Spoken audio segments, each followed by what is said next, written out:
Salut tout le monde, aujourd'hui nouvelle vidéo donc sur un exercice transversal de CCP en MP. Donc on s'intéresse à R puissance n muni de son produit canonique.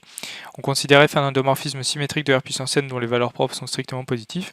Il faut montrer que pour tout x non nul, le produit scalaire de f de x avec x est strictement positif.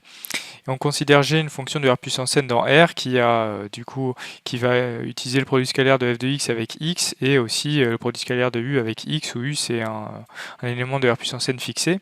Bien, il faut montrer que les dérivées partielles de g existent, les calculer, et montrer que g admet un unique point critique z qui en fait se révèle être un minimum de g.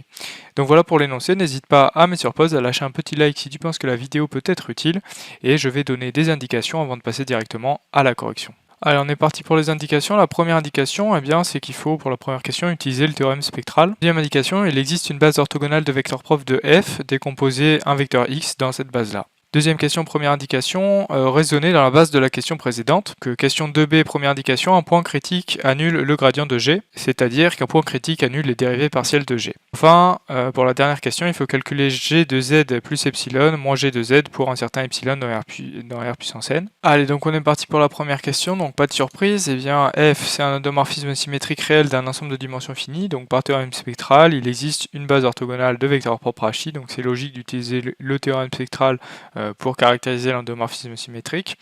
Donc on note lambda i, la valeur propre associée au vecteur propre hi, et on va décomposer x dans R puissance n, donc dans la base des hi. Donc x c'est la somme des xi hi.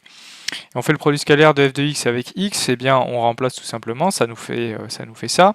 Par linéarité de f, on peut sortir somme des xi, donc de la somme de f, pardon, et il va rester f de hi. F de hi, eh bien c'est quoi? C'est lambda i hi, vu qu'on a dit que lambda i c'était la valeur propre associée au vecteur propre hi pour f. Donc voilà, super. Et ensuite par bilinéarité du produit scalaire, on peut sortir xi et xj. Et donc il va nous rester du coup la somme des xi, xj, lambda i et le produit scalaire de hi avec hj. Or par construction, hi et hj sont orthogonaux. Si i est différent de j, et ça vaut 1, donc on peut supposer qu'en plus la base est ortho normale, ça vaut 1 si i égale j, donc il reste delta ij, c'est-à-dire où c'est le symbole de Kronecker.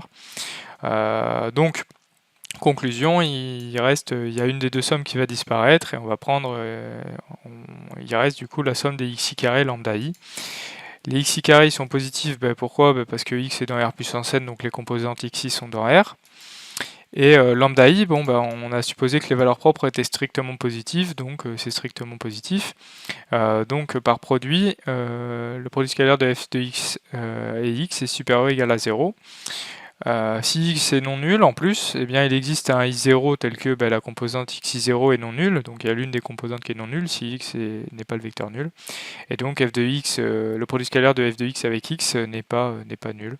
Et donc eh bien on a bien le résultat, c'est que pour tout x de R puissance n non nul, eh bien le produit scalaire de f de x avec x est strictement positif. Donc on est parti pour cette deuxième question, donc on a plutôt intérêt à utiliser la base qu'on vient utiliser dans la première question. Donc effectivement, on va décomposer U dans cette base-là. On a U qui est la somme des UI HI. En fait, on a déjà, on décompose X de la même manière.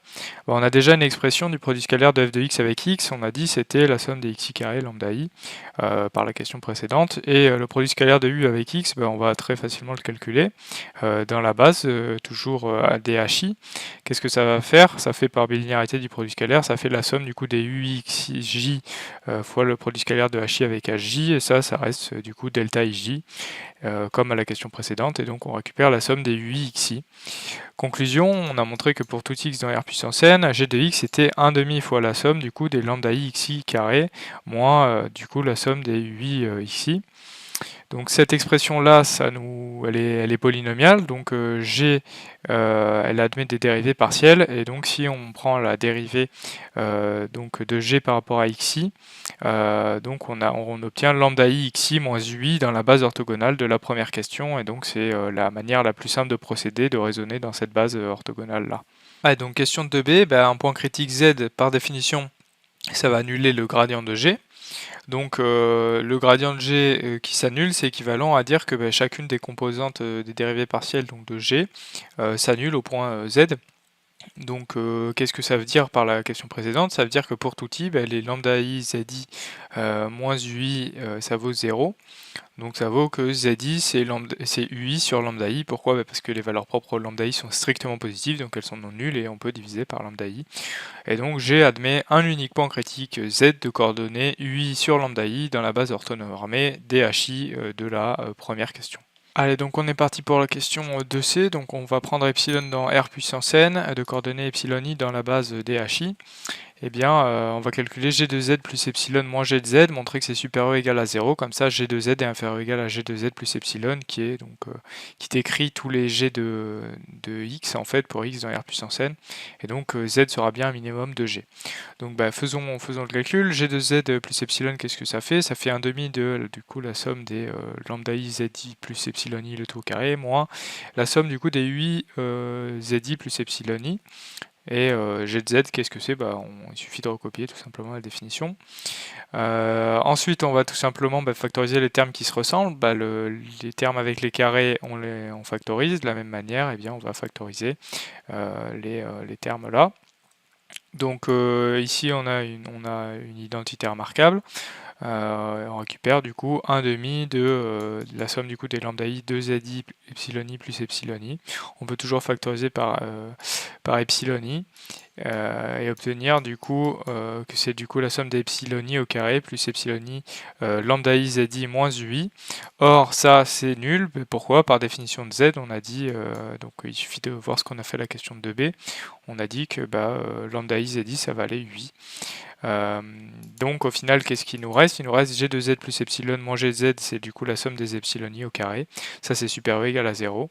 Et donc ça montre bien que g admet un minimum en z, puisque z est point critique de g en plus. Voilà pour cette question. Voilà, donc c'est fini pour cet exercice qui est assez classique. On mêle évidemment les arguments d'endomorphisme symétrique et donc du calcul différentiel avec une recherche de maximum. C'est quelque chose de très classique et qui sera poursuivi en études supérieures. Donc voilà, il faut savoir le maîtriser et savoir résoudre cet exercice. En tout cas, j'espère que tu auras appris des choses. N'hésite pas à t'abonner, à liker, à mettre la cloche parce qu'il y a plein de nouvelles vidéos qui vont arriver pour préparer au mieux ces concours. Et j'espère te retrouver sur une de ces vidéos là. Salut!